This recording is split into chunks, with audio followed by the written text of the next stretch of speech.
teman-teman semua yang ada di sana, sehat-sehat selalu, sukses, dan jangan lupa untuk di subscribe channel Mukni MF channel ya. Thank you. Ya, sobat semuanya, kembali lagi di video kali ini. Kali ini gue mau bahas ini ya, yang sedang ramai itu adalah film Ipar Adalah Maut. Tapi gue jujur, gue bukan mau nge-review filmnya. Gue jujur belum nonton filmnya. Tapi karena ini sebuah realitas sosial di masyarakat ya, yang akhirnya gue tertarik untuk meneliti ini. Dan gue memang jujur, gue juga sepenuhnya gue memperhatikan itu di podcastnya Curhat Bang Densu, Denny Sumargo ya.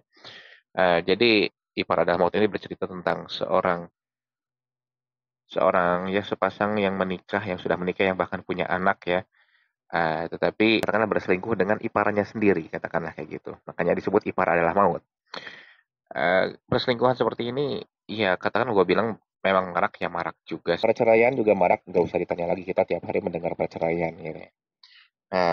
Cuman gue berpikirnya gini adalah bahwa di ipar adalah maut ini semakin membuktikan realita tentang pernikahan di zaman sekarang itu apalah artinya gitu ya. Apa artinya itu dalam artian gini, karena yang gue tahu bahwa pernikahan itu adalah penyempurna keimanan. Jadi itu satu paket. Bahkan gue tuh pernah berstatement bahwa dulu sebelum ada channel YouTube ya, gue tuh pernah berstatement bahwa kalau kehidupan seseorang, nyali seseorang, bahkan keimanan seseorang itu terbukti dalam pernikahan. Jadi pernikahan itu loh gambaran bagaimana agamanya dia. Disebutnya juga adalah penyempurna keimanan. Jadi sempurna atau enggaknya kelihatan pas dia menikah. Nih, gitu karena banyak ungkapan-ungkapan lah kayak misalkan pernikahan itu nggak ada sekolahnya tapi belajarnya tiap detik, dan segala macamnya. Berumah tangga itu adalah kehidupan ibadah paling panjang sepanjang masa karena seumur hiduplah segala macam. Nah, cuman dalam realitas sekarang banyak sekali, ya gue gak menyalahkan juga karena itu pendapat pribadi, kayak misalkan pendapatnya Darius, pendapatnya bahkan Najwa Shihab yang mengatakan kalau lebih tenang nikah, ya nikah, kalau enggak ya enggak apa-apa gitu kan dan segala macam. Bahkan ada sekarang tuh isunya adalah ada child free, ya bahkan ada isunya itu adalah nikah beda agama. Dan ini yang nggak bisa kita lepas dari realitas sosial kita adalah apa? Sekarang udah nggak malu lagi kumpul kebo, gitu sih. Udah nggak malu lagi, udah terang-terangan, udah nggak aneh lagi kita dengar bahwa yang nikah yang nikah baru beberapa bulan udah punya anak dan segala macam. Nah, perselingkuhan seperti ini juga sekarang sudah banyak terjadi, tidak hanya dari gak hanya dari saudara, bahkan ibu dan anak pun pernah. Bahkan yang lebih miris lagi, dia seorang ya hafiz juga. Ada perselingkuhan, jadi ibaratnya sekarang perselingkuhan dengan orang lain itu ya udah kelas biasa sih. Ya kalau dari kalian yang ngikutin infotainment, ya kita sudah pernah heboh tentang perselingkuhan seperti ini gitu ya. Gue pun pernah bahas di salah satu video gue, dan demi menghargai orangnya gue pun gak sebut siapa orangnya, tapi yang jelas ada di video lo cari aja. Karena apa? Karena gue menghargai ini orang, laki-laki ini bener-bener tinggi, bener-bener teguh hatinya banget, eh bener-bener luar biasa banget hatinya maafin istrinya sendiri ya. Tapi ini adalah yang terjadi adalah pelakunya adalah laki-lakinya itu sendiri, suaminya sendiri ya. Nah, cerita ini kan tadinya itu adalah viral dari seorang TikTokers yang namanya itu Elisa Siva ya. Yang namanya Elisa Siva, dia mengkonten suatu hal, tapi ternyata secara nggak sengaja ada seorang followersnya yang bercerita tentang kejadian serupa. Oke, nah dari followersnya itu menceritakan ke pesan dari TikToknya adalah ya pernah ada cerita demikian demikian demikian, dan dibuatlah konten demikian. Ternyata itu menarik perhatian para beberapa PH yang akhirnya diangkat jadi film. Nah, ternyata dari situ juga bertebaran lagi, menurut Elisa Siva itu di podcastnya Densu, bertebaran lagi tuh cerita-cerita kayak gitu. Ada yang sangat mirisnya itu bahkan dengan adik iparnya itu di antara empat digeser tiga melakukan sama yang satu. Ya udah gila aja sih. Dan ini sih dengan seperti ini, dengan realitas seperti ini, Ini semakin memperburuk cita pernikahan itu seperti apa. Padahal pernikahan itu adalah hal yang sangat suci banget. Hal yang harus dijaga banget. Hal yang memang luar biasa banget. Tapi kita juga nggak bisa memungkiri bahwa nggak semua, bahkan nggak semua antar suku itu bisa mematuhi, bisa menjalankan bagaimana perintah-perintah agama, bahkan syariat-syariat yang udah berlaku dari pernikahan itu sendiri. Nggak hanya secara personal loh, tapi ini secara suku bangsa, gitu, secara suku tertentu. Bahkan dari suku gua sendiri nih, Sunda ya. Sunda itu apa ya? Kalau menikah itu banyak ribetnya juga gitu ya. Banyak yang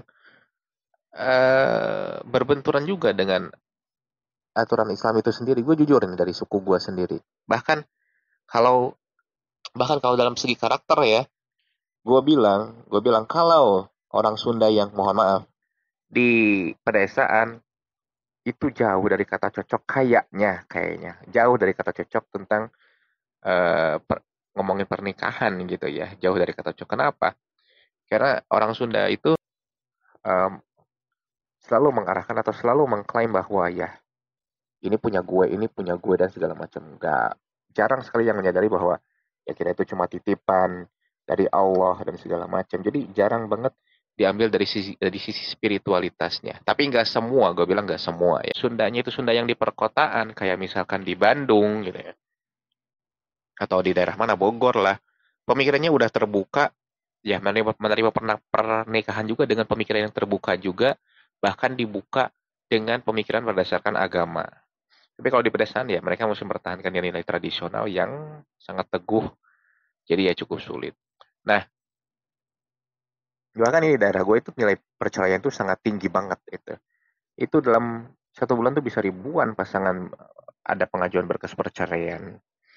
Nah, dalam dengan realita-realita seperti ini, tambah lagi ipar adalah maut, tambah lagi cerita-cerita yang udah makin tersebar di bersama TikTokers Elisa Siva ini, ya seolah-olah dia sekarang jadi menampung apa realita-realita tentang pernikahan.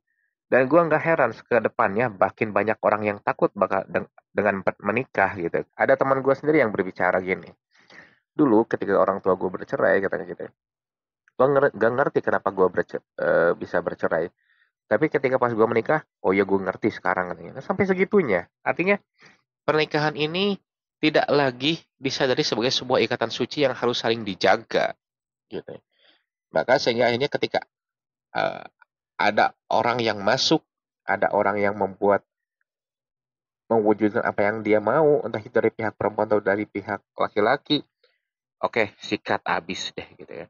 Sikat habis dan akhirnya rumah tangga pun hancur dan segala macam. Belum lagi ikut campur dari orang dalamnya, dari keluarganya, dan demikian. Karena memang ini pernikahan ini adalah bisa saja dari dua background yang berbeda. Bahkan bisa aja dari dua latar belakang yang sangat berbeda, yang sangat kontras gitu. Makanya di sini adalah ada ajaran agama yang tugasnya adalah nyambungin kedua perbedaan itu.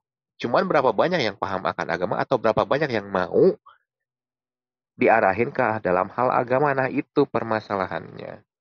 Atau berapa banyak juga yang bisa menjaga dirinya sehingga agamanya tetap terjaga, itu juga yang jadi permasalahannya. Belum lagi ke dalam syariat sebut cobaan dan segala macam. Dan memang nggak mudah semua itu. Namun dalam segi ini, sebenarnya ini bukan bukan cuma sekarang terjadi loh. Tidak hanya seorang ipar. Gue dulu waktu SMP aja, gue udah pernah denger di daerah gue itu. Si wanita ini wanita populer di sekolah gue ya. Waktu gue masih di Sumedang. Wanita ini wanita populer di sekolah gue. Teman gue tuh bercerita bahwa dia itu ya sering berhubungan intim sama orang tuanya sendiri. Belum lagi pemikiran-pemikiran, dia mah cuma suami atau dia mah cuma istri, nanti juga bisa diceraiin gitu kan ya. Belum lagi arahan dari orang-orang mananya, pihak mananya, ya udah kalau kayak gini mending cerai, kalau kayak gitu mending cerai dan segala macam. Kalau buat anak, oh nggak bisa nggak bisa dihapus gitu aja. Oh nggak bisa dihapus sampai kapanpun dan segala macam. Jadi ini ada paradigma yang benar-benar jomplang bukan timpang lagi di antara pernikahan dengan sistem kehidupan sistem sosial masyarakat di kita sekarang. Gue mengutip dari sedikit dari channel YouTube-nya Guru Gembul dulu bahwa uh, adanya pernikahan itu memang dimulainya karena dari, ya kalau bahasa kita sekarang kalau diawali dari kumpul kebo gitu. Dari artian berhubungan suami istri uh, tapi tanpa ikatan yang sah. Nah, maka dari itulah disediakanlah ada sistem yang namanya pernikahan untuk mengakomodir uh, atau mengatur manusia-manusia baru agar lebih terorganisir lah dalam istilahnya kayak gitu. Ini tidak terorganisir, jadi terorganisir dalam bentuk pernikahan. Sekarang balik lagi tidak terorganisir. Gue bilang apa bedanya dengan manusia zaman dulu yang belum ada sistem pernikahan tapi mereka bisa berkembang biak gitu, dengan seenak hati mereka. Gue bilang ya kita sudah kembali ke zaman primitif lagi kalau kayak gitu. Dia lagi memandang eh, kemajuan tapi kemunduran.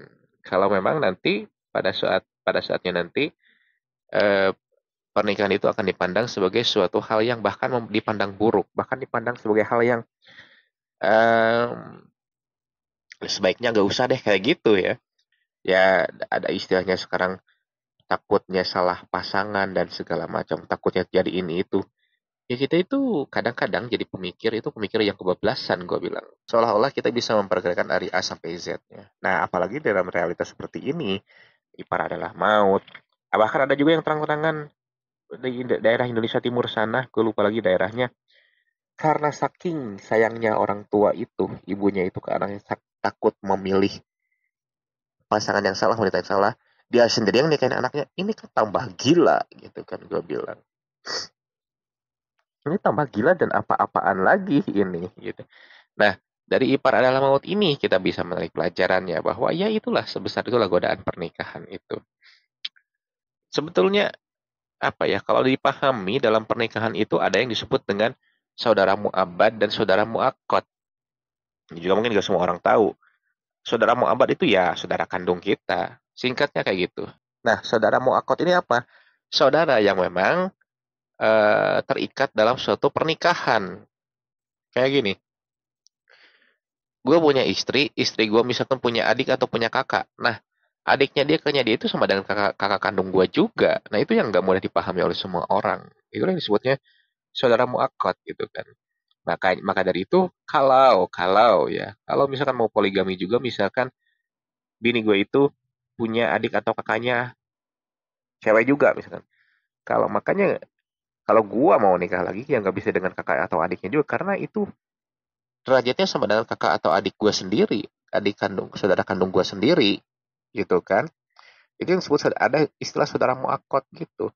Kalau misalkan memang ini ipar adalah maut, ini adalah suatu realita, ya sama halnya juga dengan ya kakak adik yang berhubungan suami istri, bahkan juga dengan orang tua dan anak yang suka berhubungan suami istri yang jelas ya kalau udah haramnya sih nggak usah dijelasin gue bilang.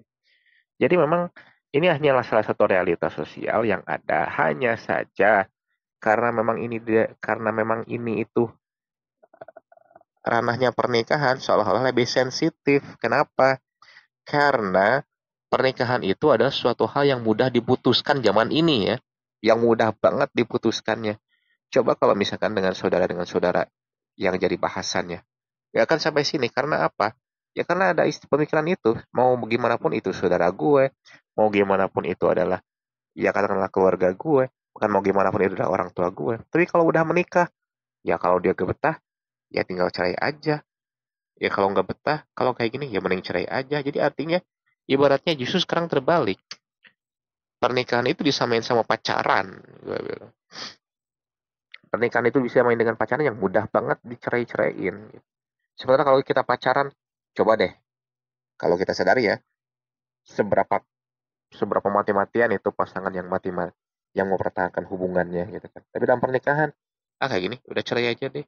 Kayak gini, cerai aja deh. Oh dia kayak gitu, udah cerai aja deh. Nah itu juga yang makanya hadirlah di sini adalah ipar adalah maut itu. Terlepas memang, tapi gue belum cross check ya. Ada memang katanya keterangan dari Rasulullah juga nyebutin bahwa ya bagaimana dengan ipar ya itu adalah maut katanya gitu. Tapi jujur gue belum cross check.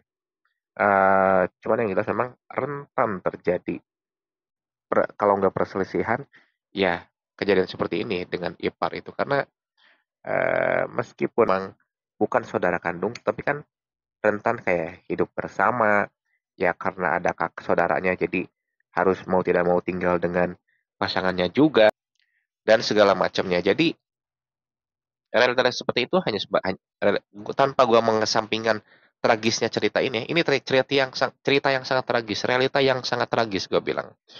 Tapi inilah realita yang ada. Semua orang bisa nahan godaan lah kayak gitu. Tapi buat gue bilang, buat lu semua yang ingin menikah ya jangan takut juga. Karena kita nggak bisa apa ya? Karena kita tuh nggak bisa mikirin dari A sampai Z kehidupan. Orang yang baik bisa jadi tadinya nggak baik, begitu juga sebaliknya orang yang nggak baik bisa jadi nantinya adalah baik. Gue malah dapat cerita gini.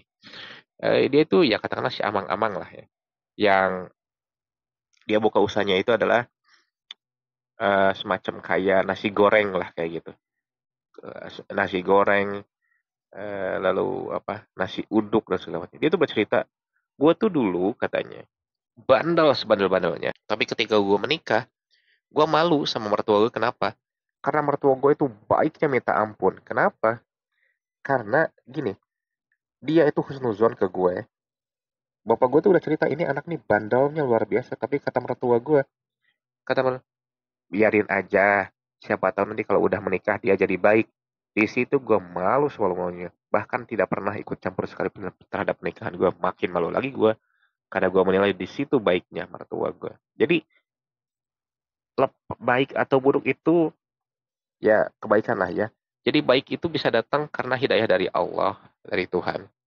Keburukan itu juga bisa datang karena dari kemauan dari manusia gitu ya. Tahan godaan atau enggak.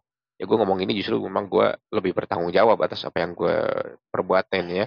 Bukan gue ngegampangin tapi ya mungkin di sinilah gue bisa nularin ilmu gue ke kalian semua gitu. Jadi ipar adalah maut ini jadikan cerminan aja buat kita bisa berhati-hati atau menjaga hubungan dengan orang-orang di sekitar kita ketika kita sudah menikah, terutama dengan ipar ya. Terutama dengan saudara juga sekarang udah jangan main-main lah. Meskipun itu saudara kandung, kita bisa meluk, kita nggak batal, nggak dosa dan segala macam. Ya kalau nafsu udah datang, siapapun ya dihajar juga. Gitu ya. Bahkan Ustadz Khalid Basalamah, ya meskipun gue katakan gue nggak sealiran sama dia ya, tapi ada kutipan yang gue setuju. Bahkan seorang ibu jangan sampai berani-berani telanjang di hadapan anak laki-laki karena yang namanya syahwat itu bisa datang kapan aja. Dalam hal itu gue setuju. Meskipun gue nggak sealiran dengan Ustadz Khalid Basalamah. Tapi ilmunya akan yang gue ambil, bukan karena dia aliran tertentu. Oh pasti gue nggak bakal ambil yang gak gitu juga, gitu kan.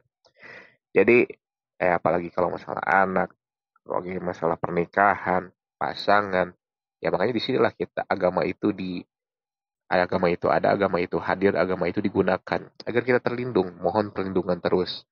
Mohon perlindungan terus ke Tuhan, kepada Allah. Kalau ada cobaan mohon dikuatkan. Kalau memang harus diakhiri ya karena memang diakhirinya juga diakhiri dengan indah lah gitu. Kalau kata Jikustik ya. Artinya kalau memang ada harus diakhiri, itu bukan diakhiri karena sebuah keburukan dari satu hal, tetapi karena ada memang hal-hal yang memang tidak bisa diselesaikan. Bisa seperti itu bisa-bisa aja. Pokoknya saling egois gitu ya. Dua-duanya itu nggak mau mengalah, dua-duanya itu bahkan berbeda prinsip dan segala macam. Kalau seperti itu ya apa boleh buat. Jadi gue saranin satu ya, jangan cuma mikirin yang penting anak, yang penting anak, yang penting orang tua, yang penting orang tua. Tapi kita dengan pasangan kita pun tolong nomor satukan, tolong utamakan ketika kita berkeluarga itu yang gue pengen titip. Karena paradigma seperti itu, oh yang penting mah anak aja lah, oh yang penting lihat orang tua aja lah dan segala macam. Itu di pernikahan kayak gitu disebut buruk enggak, cuma disebut baik juga enggak, gitu ya. Jadi artinya kalau yang menikah itu dia tolong jaga satu sama lain, istrinya jaga suaminya, suami jaga istrinya. Untuk apa? Untuk masa depan mereka berdua dengan seanaknya, bahkan untuk kehidupan mereka bersama juga itu. Udah itu titik. Jadi semakin ke sini, makin gue bisa nyimpulkan bahwa memang aturan Islam itu adalah satu paket, ya. pernikahan itu ibarat kalau satu orang saja, nggak usah satu keluarga, satu orang aja nggak bisa ngikutin, udah deh, tamat semua gitu. Kalau ibarat tim sepak bola, satu orang aja nggak bisa ngikutin arahan pelatih, ya wassalam aja gitu ya. Jadi memang ini aku sangat tergantung bagaimana seseorang bisa menjalankan perintah agamanya itu sendiri. Kayak gitu ya. Jadi untuk kalian yang mau menikah, jangan takut menikah. Mohon ke Allah biar bisa disukseskan dalam rumah tangganya. Kalau emang nggak pengen menikah, ya silahkan aja. Karena memang itu nggak diwajibkan juga gitu ya. Namun jangan sampai juga karena kita nggak mau menikah, kita lari ke prostitusi, ya itu jalan yang salah juga. Jadi ya kembali lagi ke diri kita lah, pilihan yang masing-masing mau seperti apa. Namun gue titip pesan adalah jangan sampai ipar adalah maut ini ya menjadi semakin meragukan kalian untuk bisa melanjutkan suatu pernikahan. Jangan sampai deh, karena banyak juga yang bisa terjaga dari suatu hal yang demikian. Kembali lagi kepada personalnya. Kembali lagi kepada bagaimana orang di dalam rumah tangga itu bisa menjaga agamanya. Itu yang utama. Sehingga rumah tangganya pun bisa sukses katakanlah di dunia akhirat. Oke, segitu dulu yang bisa sampaikan. Thanks for watching.